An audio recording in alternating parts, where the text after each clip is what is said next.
to dedicate myself to your service. Not based upon some rigid creed, but bound together by ideals and aspirations. Elizabeth II, Britain's longest-serving monarch. She's reigned over this country for nearly 70 years. She's a woman of remarkable stamina. She's the most famous woman in the world.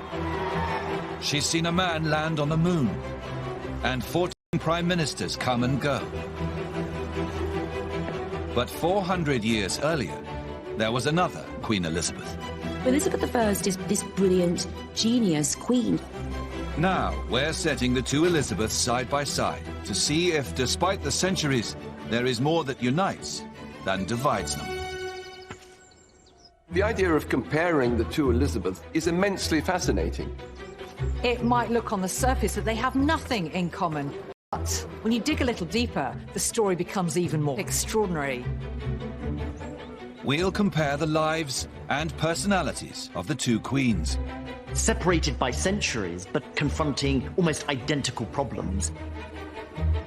To discover the surprisingly similar struggles they both faced. She had to fight for her right to the throne. And the battle they both fought to protect their reigns. At the core of each woman is a very strong will for their country as a whole. These two powerful women, neither of whom were ever meant to be queen, and both of whom became the most successful queens in history.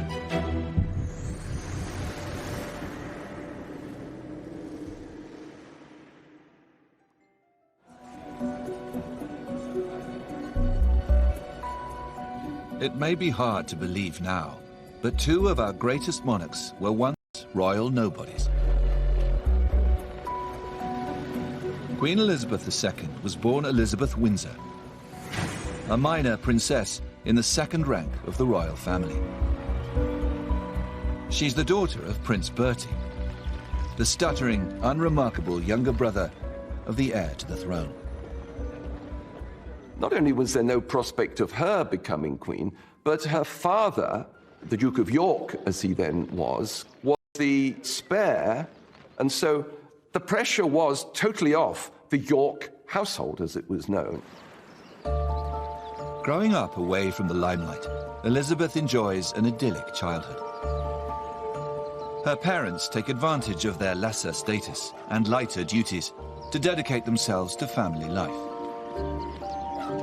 She was brought up close to us and the horses. That was a privileged way of life, but also in terms of the emotional warmth and closeness, relatively unusual for the time. She developed a real bond and affection with her father. If you look at some of those very moving, wonderfully heartwarming photographs of the Queen and Princess Margaret with their parents, we four. In 1936, Elizabeth's uncle David becomes King Edward VIII. He is expected to have a family of his own, pushing Elizabeth even further down the royal pecking order. Elizabeth was really a minor princess living in a townhouse, excluded, expected just to make a happy marriage. Elizabeth I also starts out as a royal outsider. But her childhood couldn't have been more different. Elizabeth Tudor is the firstborn of Henry VIII and Anne Boleyn. Henry has split with the Catholic Church, divorced his first wife, Catherine of Aragon, and married Anne Boleyn, all so he can produce a male heir. So when Elizabeth was born, it was a case of, oh dear. She was, of course, expected to be a boy, but she wasn't quite what was expected. And so there was a sense of a sort of bittersweet celebration at her birth. To make matters worse, Elizabeth's mother, Anne Boleyn, goes on to have several miscarriages. And eventually, Henry VIII tires of his second wife too. Anne is accused of adultery and executed. Elizabeth has lost her mother at a painfully young age. She wasn't told of the full brutality of the facts. But she was a very precocious young girl, and she noticed that something had changed immediately. That lady who used to visit her visits her no longer. Something had changed in the atmosphere around her. Elizabeth is punished for her mother's disgrace. She's stripped of the title princess, demoted lady, and sent to live in isolation with a governess. In the following years, Henry VIII remarries and finally has a son and heir, Edward. But a series of letters show Elizabeth continues to be ignored by her father. What during her childhood? So Lady Bryan here, so she's looking after the motherless Elizabeth, and she's pleading with him to supply her with clothes. And so Lady Bryan says here that she has neither kirtle nor petticoat nor linen or kerchiefs. And so the list goes on. It's clear that poor old Elizabeth has been completely forgotten about. She's just cast adrift, couldn't be further from the throne if she tried. Nobody would have ever guessed that there were much greater things to come if you read this letter. But an extraordinary series of events will soon change everything for both Elizabeths.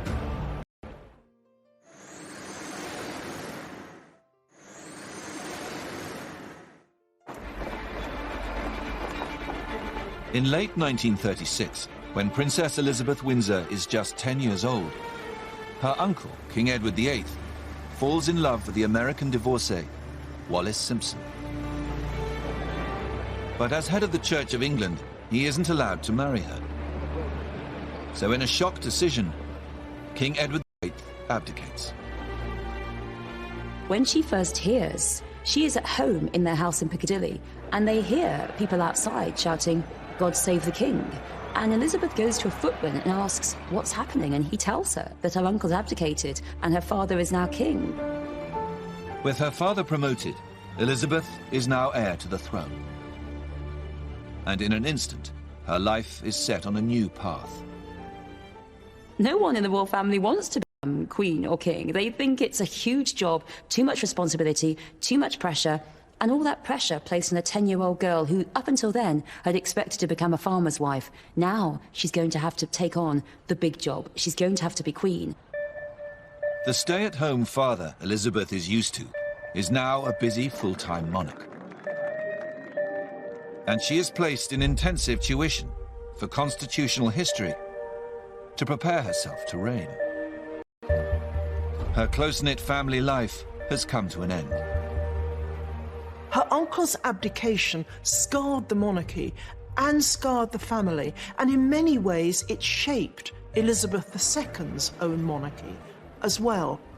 Extreme, almost excessive concern for duty, for self-restraint, surely came from her uncle's dereliction of duty. As one looks at the evolving personality of Elizabeth II from childhood, the outgoing, bubbly little girl evolved into a rather withdrawn personality. And I think that is the weight of responsibility upon her. 400 years before her, young Elizabeth Tudor is on a tumultuous path of her own. It's interesting, both Elizabeths had a rocky road to the throne. Elizabeth II came to the throne through great trauma for the monarchy. Elizabeth I, heaven knows, she was in the succession, she was out of it. She had to fight for her right to the throne.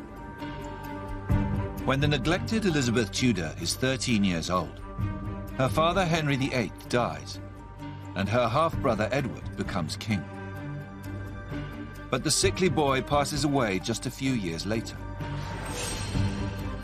And in his place, Elizabeth's Catholic half-sister Mary becomes queen. She sees Elizabeth as a rival and throws her into the Tower of London. Elizabeth I had an incredibly traumatic childhood. First, her mother is executed, then her sister, Mary, puts her in the tower and nearly chops off her head. Really as traumatic as you could imagine. Her life is under threat. She's constantly having to gauge the mood of the people in power in order to increase her chances of survival. But while she is held prisoner, Mary's health goes downhill, and powerful Protestant factions push for Elizabeth to be named her successor. Mary refused to acknowledge Elizabeth as the princess. But Elizabeth is very much a symbol of Protestant hope in Mary's Catholic England. Mary dies not long afterwards, and in a remarkable turnaround of fortunes, in 1559, Elizabeth is rushed to Westminster Abbey and crowned Queen of England. Here is Elizabeth, 25 years old, who has suddenly realized that rather than being a prisoner and in danger of life, she's now the Queen. And so finally, Elizabeth had her day. She was Queen, but nobody could ever have predicted that would happen. I think that our best monarchs in history come from obscurity. You have these two young girls out there, and then they're catapulted into a new position. And that, to me, is a fascinating parallel. At exactly the same age, just 25 years old, Elizabeth Windsor is in Kenya on a royal tour when she's told some unexpected news. Her father, King George VI, has suddenly died at the age of just 5. His battle with lung cancer has been kept from Elizabeth and her sister. It was an utter shock to her. She expected her father to go on. He was just a young man. The country had been told he was fine because all the royal family were in denial, as were the courtiers. Only I think the king himself knew what was coming. Everyone knew that Princess Elizabeth was going to become Elizabeth II, but no one realised it would happen then. Elizabeth left England as a princess. She flew back only a week later as Queen. Both Elizabeths have taken an unpredictable road to the throne, filled with trauma and disruption. But their experiences will make them strong. The fact that neither Elizabeth was supposed to be Queen, that tortuous path, meant that they don't have that sense of entitlement, as if they had been born to rule. They're perhaps more aware of the enormity of their situation, actually, the challenges that they might face in not having been groomed for queenship. They never take it for granted. The two new queens will need all their strength and resilience. And right from the start of their reigns, Elizabeth I and II face a surprisingly similar issue. What to do about the men in their lives? You'd think that 400 years later that it really wouldn't matter in the same way, but guess what? The same questions keep on coming up. And there is one desire that the two queens have in common.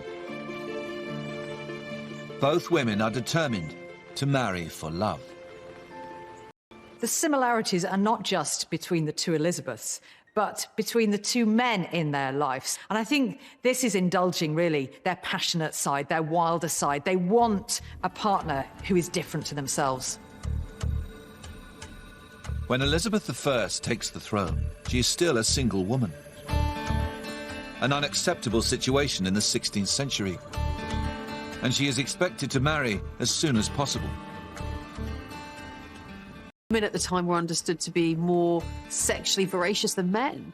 And in order to remain chaste, which of course was the absolute imperative of any woman before marriage, not least the Queen, they needed to get on and get married. Elizabeth's male advisors want her to marry an influential lord or foreign prince and secure a powerful alliance. But the Queen seems to have other ideas. She's spending every spare moment with her handsome master of the horse, Robert Dudley. Dudley is of two people who are so familiar with each other and know the way each other thinks, almost. But there's also a real sense of that private relationship quite often coming into tension with their public persona. Dudley is not a popular suitor for the Queen. Elizabeth's master of the horse is penniless and from disgraced lineage.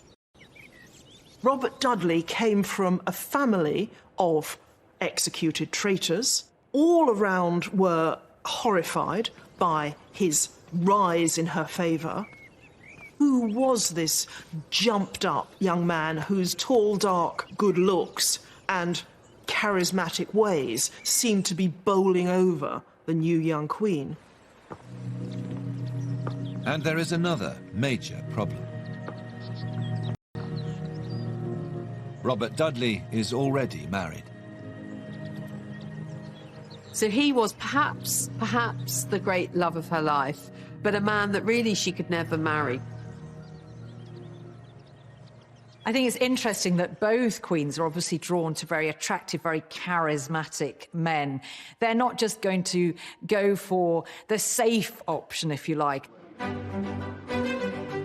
Elizabeth II's choice of man may not be married, but in many other ways, Prince Philip of Greece is another Robert Dudley. It's really curious when you look at it how actually similar Robert Dudley and Philip are. Yes, they're both incredibly handsome, marvellous soldiers, great on a horse, but also both of them were seen as from a slightly down-market family. Philip's family, they've lost the crown, they're in exile, they are dispossessed. He has no home. He was actually mocked when he had no address down in the Balmoral guest book. So there's no one in Elizabeth II's life who agrees with her marrying Philip. But unlike Elizabeth I, Elizabeth II won't be kept apart from the man she loves. The Queen marries Philip before she is crowned. She is determined to marry Philip. She wants him. She sees him as her perfect husband. She fell in love with him when she was 13 and never had eyes for anyone else. But as soon as Elizabeth II becomes queen, there is the question of where her husband Philip sits in the royal hierarchy. He wants a senior royal role in the family, as head of the household. Prince Philip's ambitious uncle, Lord Mountbatten, was heard at a dinner party boasting that the House of Mountbatten now sat on the throne. And this caused outrage, with old Queen Mary, with the Queen meek and mild daughter would get pushed around by this brusque naval officer. Elizabeth has to make a choice. Give in to her husband and make him an equal partner, or follow her advisors and make Philip take a back seat.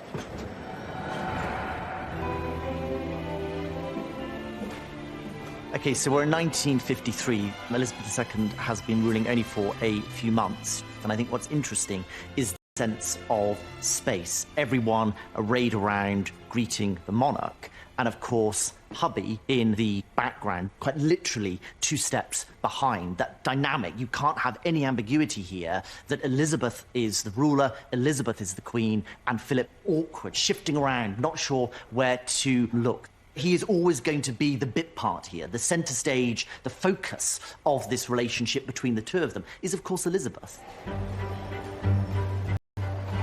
Philip is named Queen's consort, and nothing more. And he's told to spend his life locked exactly 2 steps behind his wife. His role is supportive. It is never as the star. I think this was a very tough decision for Elizabeth II because the Queen was deeply conventional in all other respects, but she was having to fly in the face of that and actually establish her own superiority over her husband. And arguably, both queens had to make a choice between love and duty, and both chose duty. But they did it very differently, of course. But it's interesting that they were both faced with this same conundrum. 2 years into Elizabeth I's reign, she finally has the opportunity to marry her forbidden love. Dudley's wife Amy has died suddenly in a fall, and he's now a single man. But the circumstances of his wife's death are hugely controversial. She was found at the bottom of a staircase, and rumours circulated that perhaps even the Queen had been involved. Her death was just rather too convenient. There's a lot of gossip in the court, as is inevitable in this period. But at this particular moment, those gossips really turn vicious. As the backlash grows, Elizabeth fears the scandal could endanger her hold on the crown. And she makes the heart-wrenching decision that she can never marry Robert Dudley. I think the one thing that she proves is that she's going to prioritize her duty over her personal affairs of the heart. Ultimately, what she as a woman. Denied the man she loves, Elizabeth takes drastic action to solve the problem of who will be her husband. In a statement to Parliament, she resolves never to marry. I think it's an absolute genius crafting of a speech, because she turns it on them. You are all my children. I don't need to get married. I've got you, all my subjects, as my children. And then this is the masterstroke at the end, when she says, "When I have expired my last breath, this may be inscribed upon my tomb. Here lies interred Elizabeth, a virgin pure until her death." She's solving the problem of a man in a queen's life by just refusing to make a decision. And this says it all. "I will not, in so deep a matter, wade with so shallow a wit." There was nothing shallow about Elizabeth's wit. Both Elizabeths have navigated the challenge of love and marriage with different but equal skill. It seems, for both of them, the crown comes first and men must come second. But they still face a difficult battle to win over their people.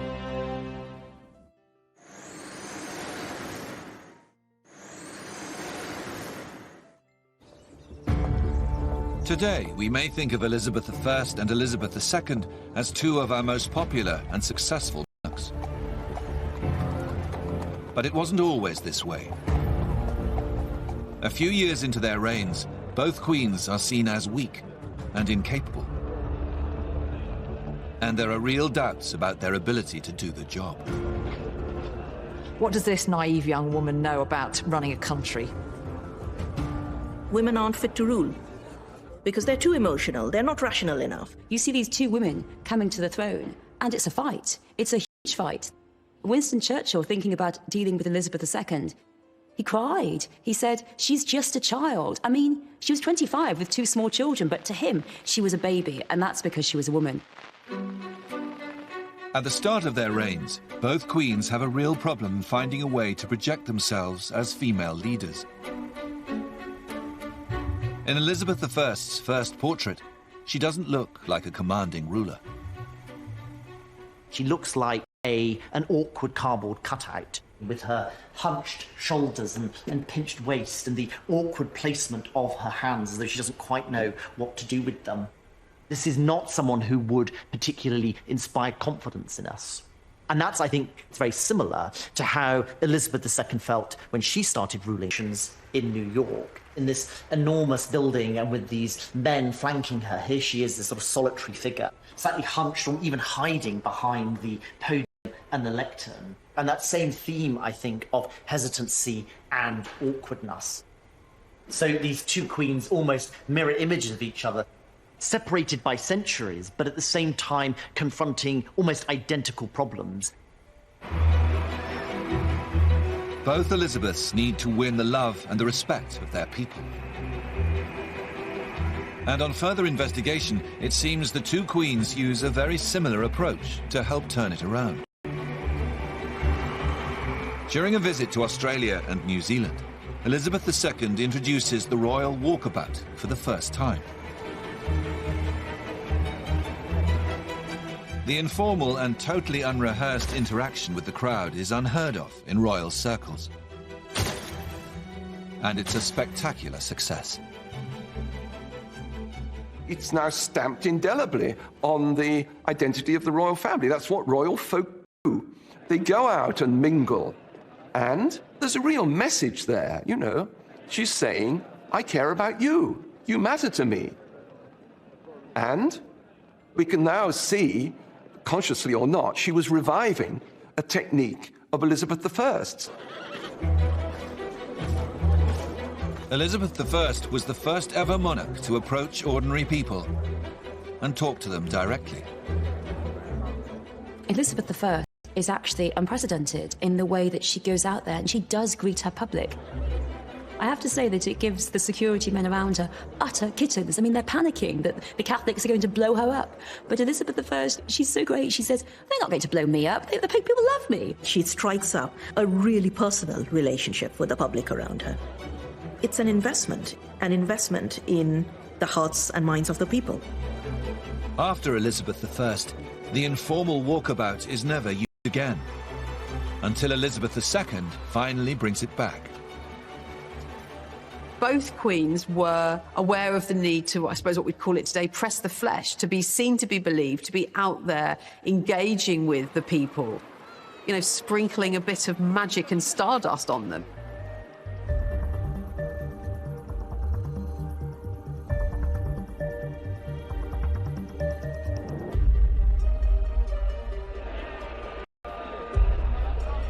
And both reigns coincide with new forms of mass media, which they use to rebrand themselves with a carefully crafted image,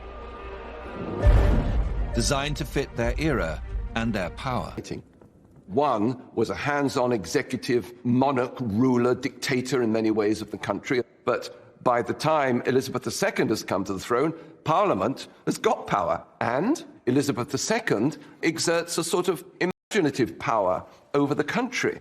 Both Elizabeths had to find a language for their female monarchy. They went for very different images, but the impulse is there.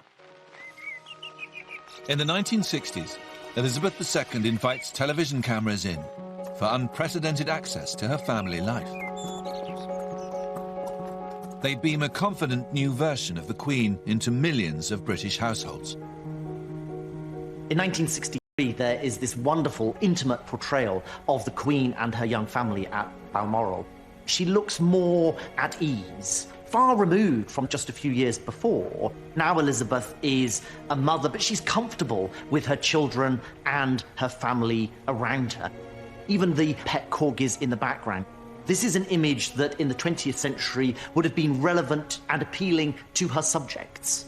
This is a monarchy that recognises that it needs to move with the times, and what better way of harnessing the power of technology and television to achieve this in a single swoop. So it's a brilliant move. And I can remember as a boy watching that with absolute fascination. Look, there's the Queen, there's Prince Philip, and they're just like us. And that was the intention, I think. And for most of my life, I have thought of the Queen as a kind of alternative mum. And a lot of people must have grown up feeling that way. Elizabeth I was also using new forms of mass media, but in her case, it's a little-known piece of Tudor technology. Using a tracing technique called underdrawing, she sets out a commanding new look.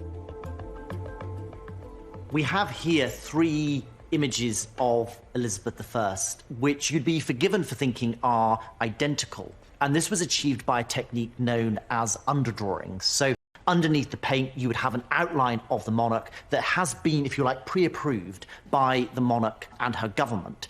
And this ensured, as you see here in these three images, an almost identical replica of the Queen's likeness. We've got the very determined expression.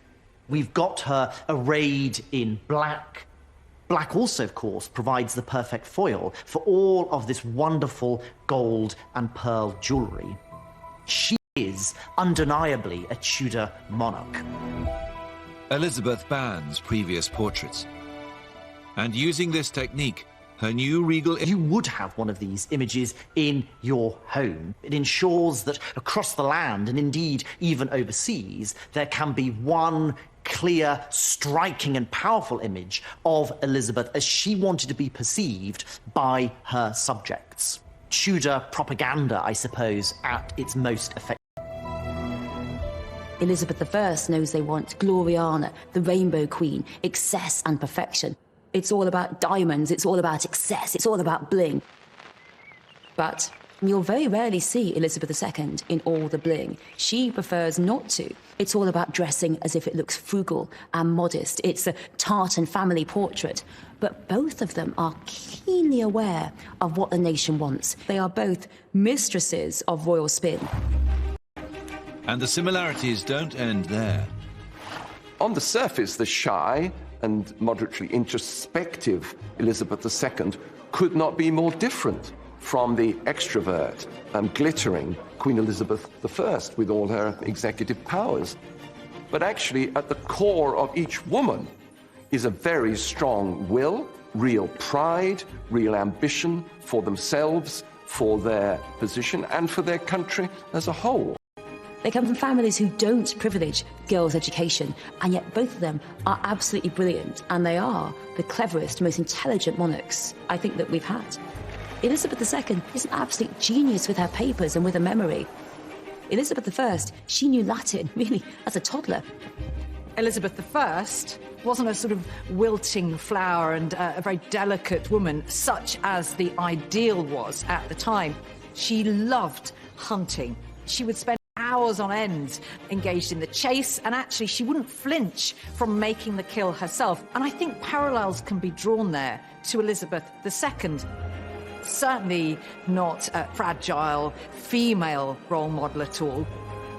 When we think of queens in general, we think of these kind of revered figures who are sitting on thrones the whole time. But actually there was this kind of normality, connecting with her horses and the outdoors. And I think that is a nice, common, human fact that does actually unite these two queens. Both women share a strength of personality, and after a difficult start, have proven themselves to their people.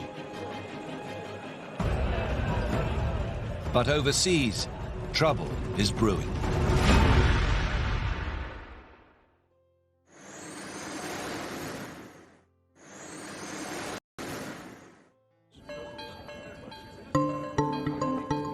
Crisis of international relations. They may be in different eras, but they will both need to prove they have the diplomatic skills to cope. Elizabeth and the Tudor state start creating a space for England in terms of other countries. And then it has huge repercussions, it has huge implications on the later history of English interaction with the wider world. When Elizabeth I comes to the throne in 1559, her kingdom is an isolated island rejected by the Catholic nations in Europe. England is not a global power. They are on the margins at this point. And Elizabeth, around the middle of her reign, she really begins to understand that England needs to do something about this. Elizabeth wants to expand her nation's horizons, acquire new riches, and spread her influence across the globe. So she welcomes a band of intrepid new explorers into her court. Wily mariners like Walter Raleigh and Francis Drake. And with her blessing, they explore and settle lands all over the New World in the Caribbean and North America. Overseas expansion under the auspices of Sir Walter Raleigh and Sir Francis Drake and the like brings Elizabeth great wealth. They're bringing ships laden with gold, they're bringing exotic spices and all these expensive foodstuffs. And of course they also flirt with her, and her male commanders circumnavigate the globe and plant the flag of England in her name. But it also brings trouble. There is piracy amongst Elizabeth's navy, seizing gold bullion from Spanish ships. It causes diplomatic incidents. It excites the hostility of some of the most powerful leaders in the world. But Elizabeth I proves a master at smoothing things over. Using the diplomatic skills she's honed as a young woman in the tempestuous Tudor court, she charms the irate Spanish ambassadors and even adopts their national dress. Here we have a particularly striking portrait of Elizabeth I. What I think is really interesting about this is the silhouette of the monarch here, quite extraordinary. This huge, wide farthingale skirt is a Spanish style. And by incorporating this extraordinary silhouette from Spain, Elizabeth is making a really strident, clear statement about the importance of internationalism, the cosmopolitan nature to visits from foreign ambassadors. She always makes sure to show every courtesy so that they will write home about the English Queen's generosity, about her refinement and the culture of her court. So she makes sure they have a good time. But the swashbuckling days of Elizabeth's court mask a very difficult legacy overseas. In England's new empire, the indigenous people are oppressed, displaced, and even traded. So this is a letter from John Hawkins, one of Elizabeth's great adventurers, and he's sort of boasting of his exploits, really. This is all the beginnings of Elizabeth's empire, and he talks really about slavery, because he refers to some Negroes in Guinea and has been able to sell them in the West Indies in return for gold, pearls and emeralds. This is the darker side of Elizabeth's empire, and it's something that will have ramifications 400 years later that her namesake Elizabeth II is going to have to deal with. By the time Queen Elizabeth II comes to the throne, many of the colonies are finally freeing themselves from the shackles of empire and declaring independence. And in the new dawn, there is understandably a lot of resentment towards their old imperial masters and the British monarchy. One of the great issues facing Elizabeth II at the beginning of her reign is a poisoned chalice going back to Elizabeth I. She started to create this great British Empire, and which then crumbled. All these countries could easily have decided to cease having Elizabeth as their head of state. And yet, somehow, this small, unassuming woman has become the totem, the glue that holds them all together. As Elizabeth II sets about confronting the dark history of empire, she starts to display many of the same diplomatic skills as her Elizabethan predecessor.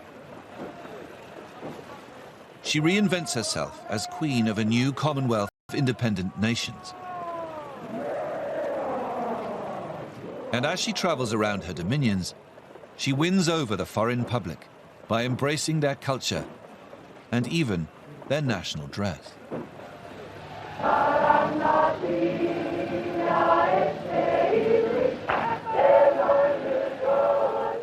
In 1977, the Queen travelled Rome, and we see her here being given a Maori cloak, which she is about to wear.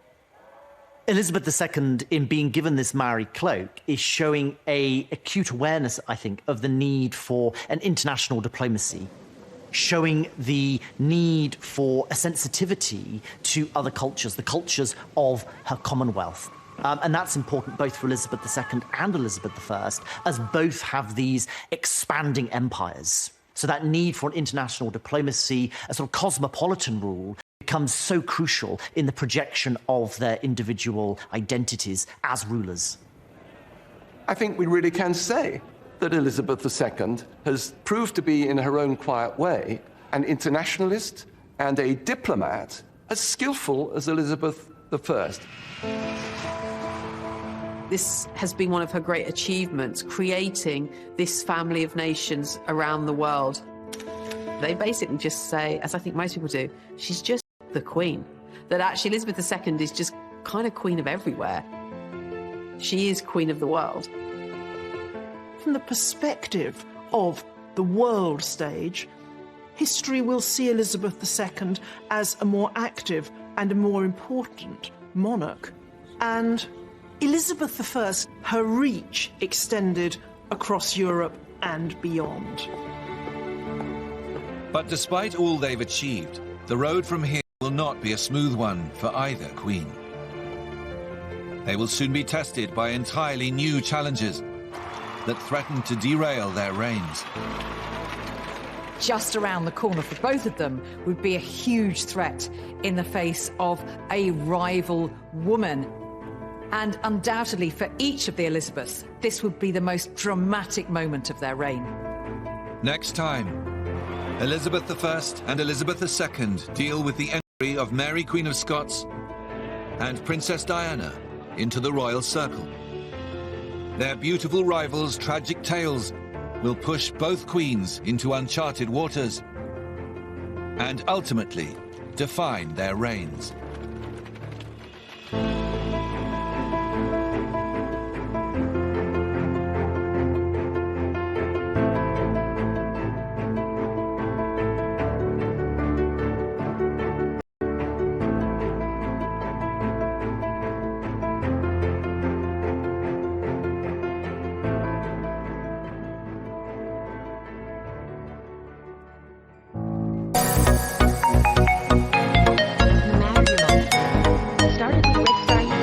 Closeness, relatively unusual for the time. She developed a real bond and affection with her father. If you look at some of those very moving, wonderfully heartwarming photographs of the Queen and Princess Margaret with their parents, we four. In 1936, Elizabeth's uncle David becomes King Edward VIII. He is expected to have a family of his own, pushing Elizabeth even further down the royal pecking order. Elizabeth was really a minor princess living in a townhouse, excluded, expected just to make a happy marriage. Elizabeth I also starts out as a royal outsider. But her childhood couldn't have been more different. Elizabeth Tudor is the firstborn of Henry VIII and Boleyn.